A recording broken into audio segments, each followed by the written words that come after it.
You know? At the same time, Charles Hall in America did the same research, and they came at the same time. They discovered the electrolysis process at the same time. If you read the papers, they will not say the Héroult process, they will say Hall-Héroult process. Because American guys called Charles Hall and Paul Héroult have worked on the electrolysis process, and they come to the result at the same time, you know. So exactly like Rusal and Rio Tinto working on the inert anodes. I don't know who's going to market it first, but they're working on the same direction with the same process.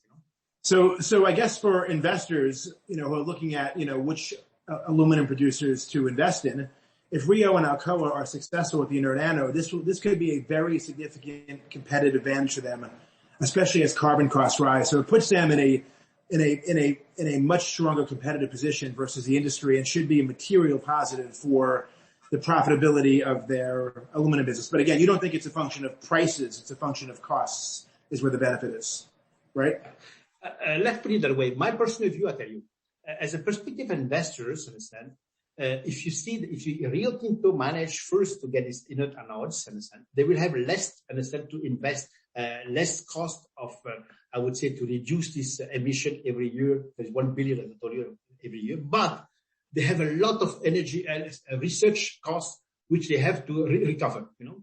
So you will have no benefit for several years, you know, as investor, but they will not give you that benefit. They will try to recover all the research costs they have it for the last 20 years. You know, so this is my point of view.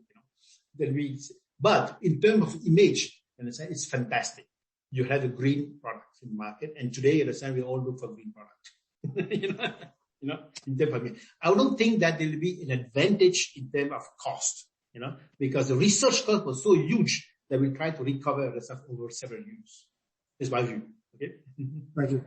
Right. So, as a reminder for those who are dialed in, if you'd like to ask a question, please feel free to raise your hand, or you can email Will or myself, or send me a Bloomberg message. I'm happy to ask questions on your behalf. So Pascal, in the meantime, so when we think about, can we talk a little bit more about the use of secondary metal, you know, scrap, and the scrap and the conversion of scrap into primary aluminum? Can you talk about that process and the emissions? I mean, my understanding is that it's about 5% of the emissions in scrap versus primary metal. Can you explain just briefly, you know, why the difference, and also, is there potential for a very substantial increase in scrap supply into the market, or are we kind of already at full capacity there and it's going to be a gradual increase over time? Thank you. Okay. Very simple. You know, the recycling, of scrap is not done in the smelter operation, is done in the cast house first, you know. But the metal liquid come out from the smelter, it goes to the cast house. In the cast house, understand, the role of the cast house is what? Is to add some ingredient like magnesium or silicon to improve the efficiency of the aluminum, depending on the application you will have. That's the role of the cast house.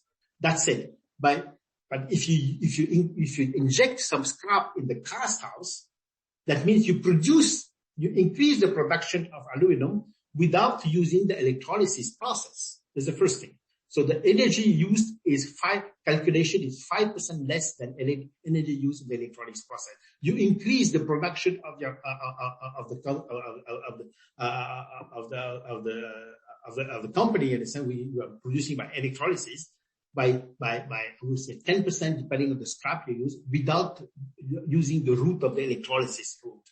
That means you will have only a very low consumption of energy.